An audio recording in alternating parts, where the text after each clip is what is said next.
Salut à toi Nixonaute. L'inspiration, c'est un vaste sujet. Elle peut toucher à différents domaines, dont le domaine artistique.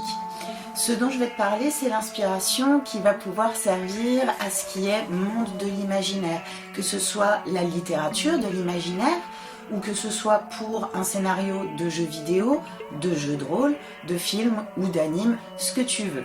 Alors, à tout de suite! L'inspiration est un vaste sujet que je vais traiter en plusieurs vidéos et celle-ci va concerner le comment trouver l'inspiration. Je vais te donner mon ressenti en tant qu'auteur SF et peut-être que ça pourra te donner des pistes de réflexion pour ton propre projet, ta propre écriture, ta propre envie. Alors, inspiration, où la trouver, comment la trouver? L'idée de base, l'étincelle, peut arriver comme une révélation ou se dévoiler plus progressivement. Parfois, on la saisit et parfois, on la laisse passer.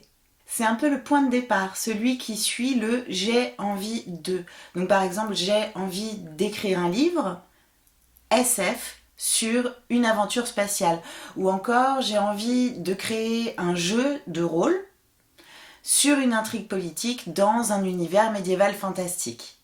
À partir de là, charge à toi de donner vie à cette idée, de lui donner consistance. L'environnement est une source d'inspiration.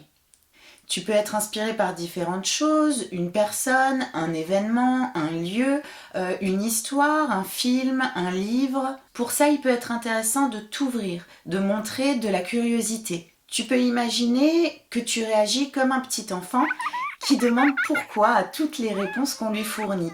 Alors par exemple, pourquoi est-ce que ce personnage est important? Il est important parce qu'il a des connaissances stratégiques importantes. Pourquoi est-ce que ces connaissances stratégiques sont importantes? Parce que son monde est en guerre. Pourquoi son monde est en guerre, etc., etc. Finalement, tu dialogues avec ton inspiration. En tant qu'auteur de science-fiction, je parle souvent des documentaires. Et en effet, ils m'ont donné matière à enrichir mon histoire, mais aussi à ouvrir le champ des possibles.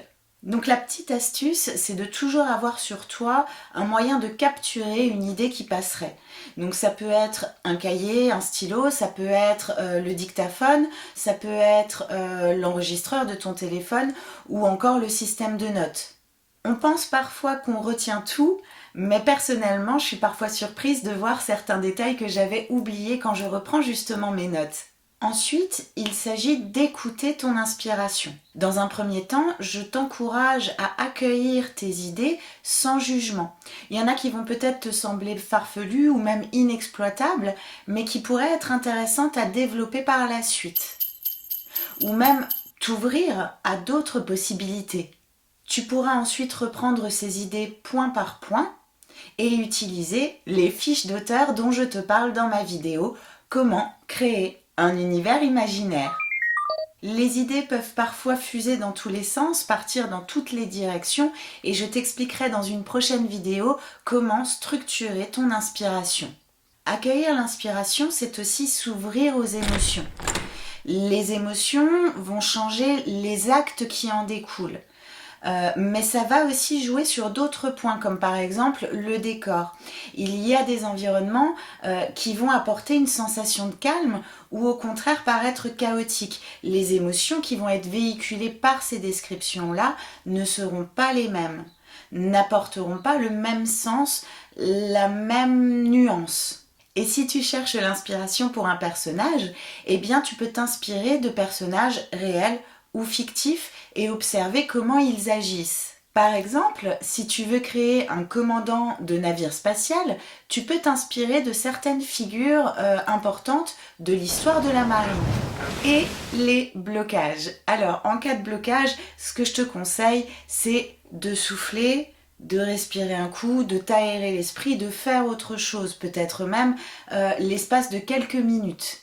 En effet, la frustration peut encore plus bloquer l'inspiration et même amener les idées à devenir plus étroites.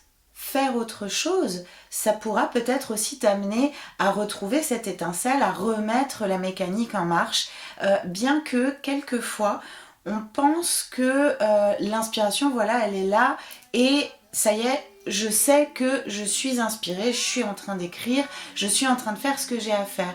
Mais il y a des phases qui sont beaucoup plus discrètes, où on a l'impression qu'il n'y a pas grand-chose qui se passe, alors qu'il y a une construction d'idées, une certaine cohérence, ou tout simplement que certains éléments inspirants sont en train de germer comme inspiration.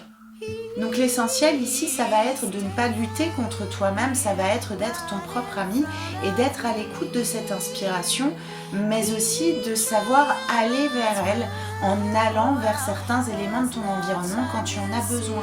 Ce sera également le sujet d'une prochaine vidéo qui sera comment entretenir ton inspiration. C'est la fin de cette vidéo. Comment trouver l'inspiration? Et voici le fruit de mon inspiration, mon space opéra, mon premier roman, Le Premier Horizon, La Voyageuse. Et à l'intérieur, tu retrouves les QR codes qui te mènent aux musiques que j'ai composées et interprétées pour mon récit space opéra. Je te mets le lien en description et aussi celui qui concerne ma nouvelle de science-fiction, Les Étignales, rêve-t-il de Fille Digitale. Le sujet de ma prochaine vidéo sera donc comment structurer ton inspiration. En attendant, je t'invite à laisser un pouce vers le haut et à t'abonner. Allez, prends bien soin de toi. Ciao, ciao! Par exemple, si tu veux créer un commando... Encore? Putain, c'est pas vrai.